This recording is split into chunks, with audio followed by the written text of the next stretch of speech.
हरिद्वार को हरि का द्वार कहा जाता है। यहाँ का प्राकृतिक सौंदर्य देखते ही बनता है। यहाँ का शांत वातावरण देखकर पर्यटक मंत्रमुग्ध हो जाते हैं।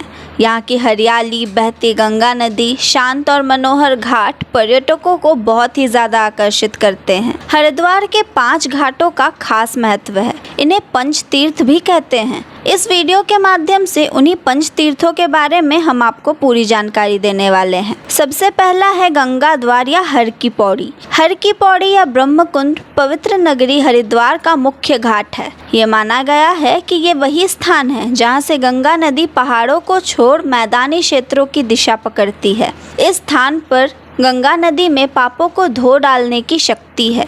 हर की पौड़ी का अर्थ है हरि की पौड़ी। यहाँ एक पत्थर में श्री हरि के पद चिन्ह मौजूद है, इसीलिए इसे हरि की पौड़ी कहा जाता है। ये घाट गंगा नदी की नहर के पश्चिमी तट पर है, जहाँ से नदी उत्तर दिशा की ओर मुड़ जाती है। हर की पौड़ी वो घाट है जिसे विक्रमादित्य ने अपने भाई भृतहरि की याद में बनवाया था। इस घाट को ब्रह्म कुंड के नाम से भी जाना जाता है, जो गंगा के पश्चिमी तट पर है। मान्यता ये भी है कि ये वही स्थान है जहाँ पर अमृत कलश से अमृत छलक कर गिर पड़ा था। यहीं पर हर शाम प्रसिद्ध गंगा आरती होती है, जिसे देखने के लिए देश विदेश से श्रद्धालु और पर्यटक आते हैं। उस समय यहाँ पर अनोखा नज़ारा होता है। इसी विश्व प्रसिद्ध घाट पर कुंभ का मेला भी लगता है। दूसरा है कुशावर्त घाट। कुशावर्त घाट को भगवान दत्तात्रेय की समाधि स्थली कहा जाता है। कहा जाता है कि इसी घाट पर पांडवों और श्री राम ने अपने पितरों का पिंडदान किया था।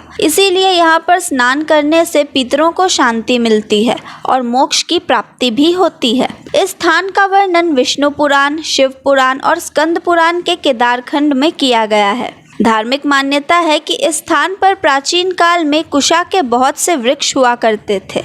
बताया जाता है कुशावर्त घाट का निर्माण मराठा रानी अहिल्याबाई होलकर द्वारा दोबारा करवाया गया था।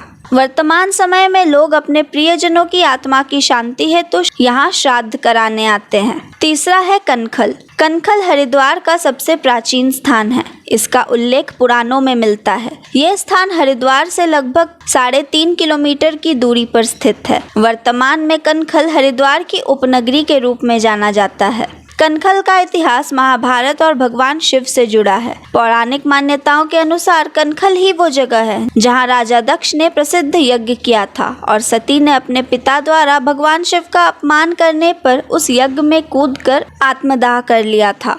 माता सती के अग्निदाह के बाद शिव के गण वीरभद्र ने राजा दक्ष का वध कर दिया था। बाद में शिवजी ने उनके धड़ को वश्व के सिर से जोड़ दिया था। इसी घटना की याद में यहाँ पर दक्षेश्वर मंदिर बना हुआ है। चौथा है बिल्वा तीर्थ। माना जाता है कि पवित्र शहर हरिद्वार में मनसा देवी मंदिर या बिल्वा तीर्थ अपने भक्तों को आशीर्वाद देता है और उनकी हर मनसा यानी इच्छा को पूरा करता है। ये पर्यटकों के लिए एक लोकप्रिय स्थान है, विशेषकर केबल कारों के लिए, जिनसे नगर का मनोहर दृश्य दिखता है। मुख्य मंदिर में 2 प्रतिमाएं हैं, पहली 3 मुखों और 5 भुजाओं के साथ, जबकि दूसरी 8 भुजाओं के साथ। मान्यता है कि यदि कोई मनोकामना करता है और मंदिर के आसपास किसी पवित्र पेड़ पर काला धागा बांधता है तो देवी उसे पूरा करती है। मनोकामना पूरी होने पर वापस उसी पेड़ से धागा खोला जाता है। इस पवित्र तीर्थ स्थान को मनसा देवी का पवित्र निवास स्थान माना जाता है। ऐसा माना जाता है कि देवी का उद्भव ऋषि कश्यप के मन से हुआ था। 5वां है नील पर्वत। यहाँ मौजूद है चंडी मंदिर। कहा जाता है कि माता का ये मंदिर करीब 1200 साल पुराना है। सभी प्रसिद्ध मंदिरों की तरह ही इस मंदिर की भी अपनी एक पौराणिक मान्यता है। पौराणिक मान्यताओं के अनुसार जब दानवों के राजा शुंभ और निशुंभ देवताओं पर काफी अत्याचार करने लगे थे और स्वर्ग लोक पर कब्जा जमाना चाहते थे, तब माता पार्वती के तेज से चंडिका देवी का उदय हुआ था। उस समय माता चंडिका ने इसी स्थान पर दोनों राक्षसों का वध किया था और कुछ समय विश्राम भी किया था।